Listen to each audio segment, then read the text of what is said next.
दिल्ली विधानसभा में मुख्यमंत्री रेखा गुप्ता ने रचा इतिहास, उड़े केजरीवाल के होश।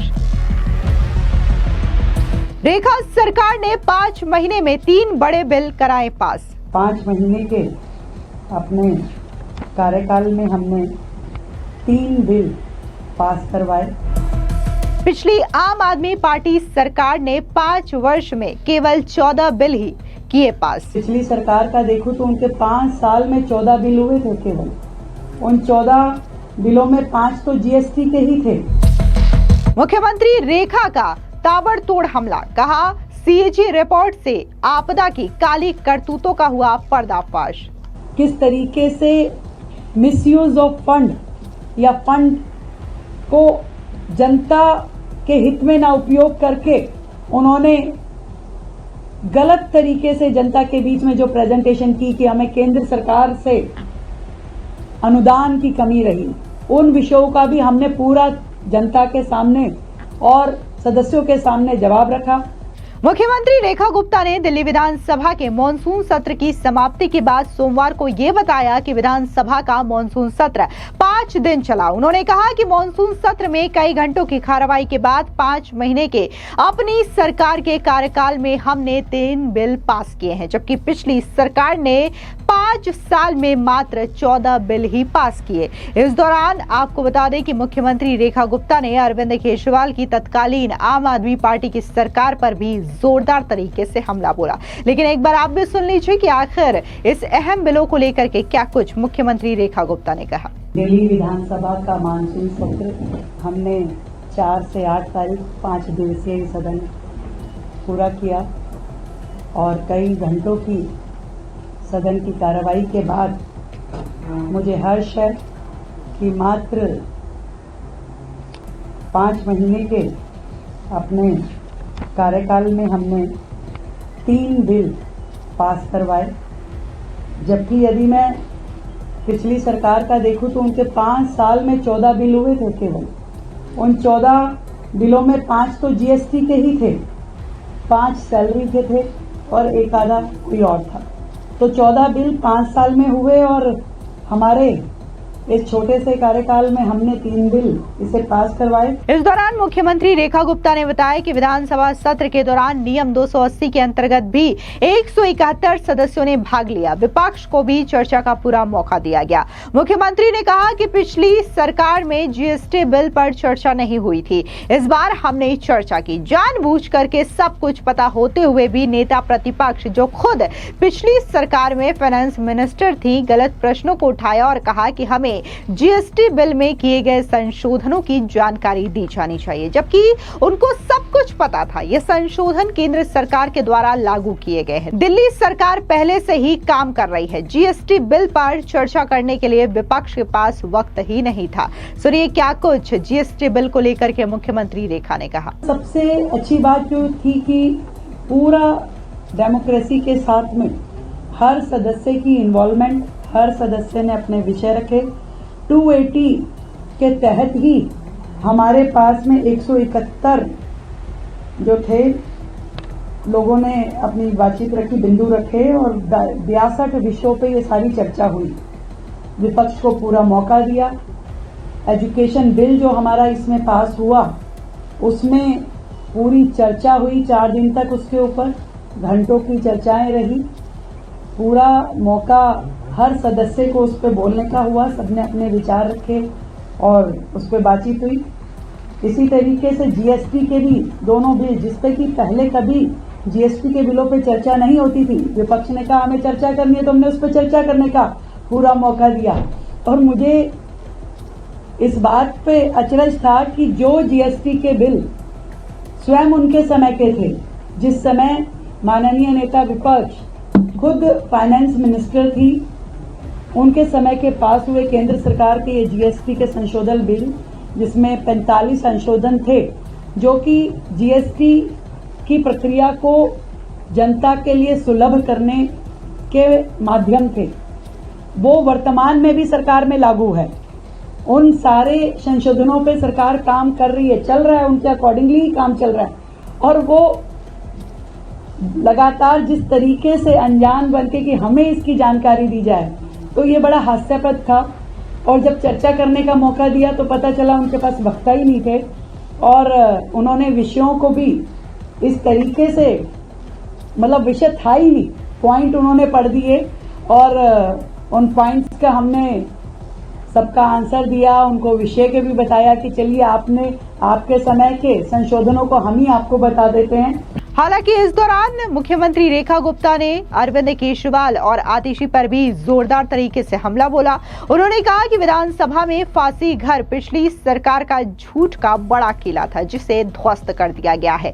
पिछली सरकार के मुखिया की एक प्रवृत्ति रही झूठ के लिए किसी भी हद तक जाने की। हमने 2 CAG की रिपोर्ट भी इस सत्र में पेश की, जिससे ये साफ हुआ कि आम आदमी पार्टी की सरकार ने जिस तरीके से केंद्र सरकार के द्वारा दिए हुए फंड का इस्तेमाल नहीं किया, इसका खुलासा किया।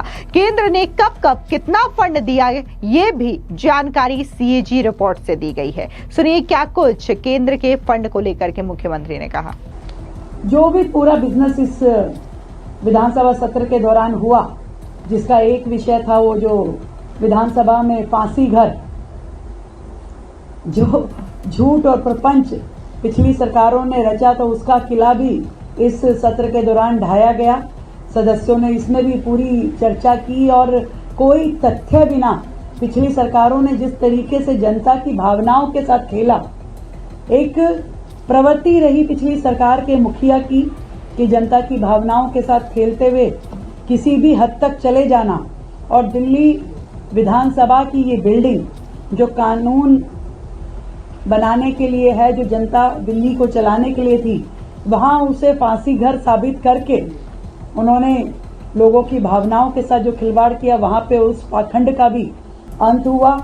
किस तरीके से मिसयूज ऑफ फंड या फंड को जनता के हित में ना उपयोग करके उन्होंने गलत तरीके से जनता के बीच में जो प्रेजेंटेशन की कि हमें केंद्र सरकार से अनुदान की कमी रही, उन विषयों का भी हमने पूरा जनता के सामने और सदस्यों के सामने जवाब रखा। कब केंद्र सरकार ने कितनी फाइनेंशियल असिस्टेंस दी और दिल्ली सरकार ने उसका किस तरीके से दुरुपयोग किया। यमुना सफाई के नाम पे फंड मिला तो उसमें काम नहीं किया, अमृत योजना में फंड मिला तो उसमें कूड़े के पहाड़ इत्यादि का काम नहीं किया। और हर जगह उन्होंने यहां तक कि 52,000 करोड़ रुपए जो GST सेस के माध्यम से दिल्ली सरकार को मिले, उसका भी उपयोग का कोई यूटिलाइजेशन सर्टिफिकेट उन्होंने जमा नहीं कराया सरकार ने। इससे ये साफ पता चलता है कि पिछली सरकारें किस तरीके से जनता के पैसे का दुरुपयोग करती थी। और आज जब एक रुपए का उपयोग जनता के लिए, हित के लिए किया जा रहा है, योजनाओं के ऊपर पूरी तरीके से अमल होना, क्रियान्वयन होना, ये सब आज की सरकार कर रही है। मैं ये समझती हूँ कि इसी तरीके से सरकार एक कदम आगे बढ़ाएगी और जनता के हित में निर्णय लेगी। इस दौरान मुख्यमंत्री रेखा गुप्ता ने आगे कहा कि कैग रिपोर्ट पर चर्चा के बाद उसके सभी विषयों को संबंधित विभाग के पास भेज दिया गया है। लंबी चर्चा के बाद एजुकेशन बिल को पास कराया गया है। जनता को बड़ा सुकून मिला है और इसके लिए पेरेंट्स का प्यार भी हमें मिल रहा है। ऑपरेशन सिंदूर से शुरू हुआ यह सेशन कैग रिपोर्ट तक चला। कैग रिपोर्ट में यह भी बात सामने लाई गई कि सरकार ने मिसयूज ऑफ फंड किया है। पिछली आम आदमी पार्टी सरकार ने हमने सभी विषयों पर जनता के बीच जवाब रखा है। केंद्र से मिले पैसे का इस्तेमाल नहीं हुआ। उन्होंने कहा कि फंड का कोई यूटिलाइजेशन सर्टिफिकेट नहीं मिला। आज फंड के एक रुपए का इस्तेमाल जनता के लिए किया जा रहा है। सुनिए क्या कुछ मुख्यमंत्री रेखा ने कहा। मुझे खुशी है कि शिक्षा के इतना बड़ा बिल जो वर्षों से लंबित था, उसको इस अपने पहले ही मानसून सत्र में हमने इसे पास किया और जनता को एक बड़ा सुकून इसमें मिला है। पूरी दिल्ली भर से पेरेंट्स का धन्यवाद सरकार को मिल रहा है। लगातार जनहित में अनेकों पॉलिसी रिफॉर्म सरकार कर रही है और इसी प्रकार आगे भी करती रहेगी। हमने कोशिश की कि हमारे ये जो सत्र हैं ये सिंबॉलिक ना रह करके इनको सार्थक बनाया जाए, सदस्यों की सहभागिता हो, पूरी उपस्थिति हो और हर व्यक्ति इस विधानसभा के माध्यम से अपना कर्तव्य पूरा करे जो जनता के प्रति उसका है। तो मैं आप सबके माध्यम से यही कहना चाहती हूं कि ऑपरेशन सिंदूर से शुरू हुआ ये सेशन और सीएजी रिपोर्ट तक चला। सीधे तौर पर आपको बता दें कि जिस तरीके से विधानसभा का मॉनसून सेशन चला है उसको लेकर के न सिर्फ मुख्यमंत्री रेखा गुप्ता ने ये बताया कि कैसे उनकी सरकार ने 3 अहम बिल महज 5 महीने में ही पास करवाए, जबकि दूसरी तरफ अरविंद केजरीवाल की जो सरकार रही 5 साल में उन्होंने 14 बिल ही पास करवाए हैं। और मुख्यमंत्री रेखा का कहना है कि ये जो बिल पास करवाए गए हैं विधानसभा में ये काफी ज्यादा इम्पोर्टेंट है दिल्ली की जनता के लिए, और इसी वजह से हमने इस पर विशेष ध्यान दिया और इसके बाद इन बिलों को पास करवाया गया। हालांकि इस दौरान आपको बता दें कि विधानसभा से मुख्यमंत्री रेखा और आतिशी की नोकझोंक की तस्वीरें भी सामने आती रही, जहां पर आतिशी जिस तरीके से सवाल पूछती थी तो मुख्यमंत्री रेखा गुप्ता बकायदा दहाड़ते हुए इन सवालों का जवाब भी देती थी। फिर चाहे वो केंद्र सरकार के द्वारा दिए गए फंड्स की बात हो या फिर जिस तरीके से वो मुद्दों को लेकर के चर्चा करती थी, उस तमाम जो तस्वीरें हैं वो ये दर्शाती हैं कि कैसे मुख्यमंत्री रेखा गुप्ता ने आम आदमी पार्टी के द्वारा उठाए गए तमाम सवालों का यहां पर सटीक जवाब दिया है। इसके अलावा आम आदमी पार्टी जिस तरीके से विधानसभा में फांसी घर को लेकर के झूठ फैला रही थी, उस झूठ का पर्दाफाश भी यहां पर दिल्ली के मुख्यमंत्री की ओर से किया गया और बताया गया कि कैसे पिछली आम आदमी पार्टी का जो मेन काम था वो सिर्फ और सिर्फ झूठ बोलने का काम था। आम आदमी पार्टी के मुखिया यानी कि अरविंद केजरीवाल की जो प्रवृत्ति रही है वो सिर्फ और सिर्फ झूठ की प्रवृत्ति रही है, लेकिन इस बार दिल्ली की सरकार ने उनकी झूठ की प्रवृत्ति को भी पूरी तरीके से ध्वस्त कर दिया। फिलहाल इस पूरी खबर पर आपकी क्या राय है, कमेंट सेक्शन में जरूर बताएं। धन्यवाद।